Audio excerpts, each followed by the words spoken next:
আমরা জনজাগরণ মঞ্চ, আমি সম্পাদক, আমি সভাপতি। আর আমাদের মহাত্মা গান্ধী ফাউন্ডেশন, উনি সভাপতি, আমি সহসভাপতি।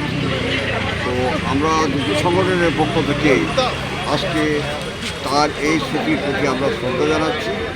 এবং শ্যামলদা ছিলেন একজন অতি বলিষ্ঠ কণ্ঠ। জর্জন যা যাই আসুক, ন্যায় এবং সত্যের পক্ষে তিনি তার কণ্ঠ চড়াতে কোনোদিন পিছপা হতেন না। কাজেই আজকে যে জিনিসটা আমাদের সবচেয়ে বেশি দরকার বলে আমি মনে করি, আমরা সেই কণ্ঠটাকে আজ থেকে স্তব্ধ হয়ে যেতে দেখলাম। এটাই আমাদের সবচেয়ে বড় বেদনা। কাজেই আমরা তার স্মৃতির প্রতি শ্রদ্ধা জানাবো এবং তার সন্তপ্ত পরিবার পরিজনদের প্রতি আমাদের সমবেদনা জানাচ্ছি। এবং তার প্রদর্শিত পথে আমরা যাতে আমাদের এই রাজ্যবাসীকে আমরা এগিয়ে নিতে পারি, তার যে প্রচেষ্টা শুরু হয়েছিল সেই ক্ষুদ্র প্রচেষ্টা ধরে রাখার জন্য আমরা আশা করি। এটাই আমার। দীর্ঘদিন একসাথে কাজ করেছেন, হঠাৎ করে উনি নাই, মানে কীরকম কী বলবেন এই বিষয়ে? দীর্ঘদিন একসাথে কাজ করেছি, শুধু একসাথে কাজ করিনি, উনি আমাদের কাছে একটা বটগাছের মতন ছিল।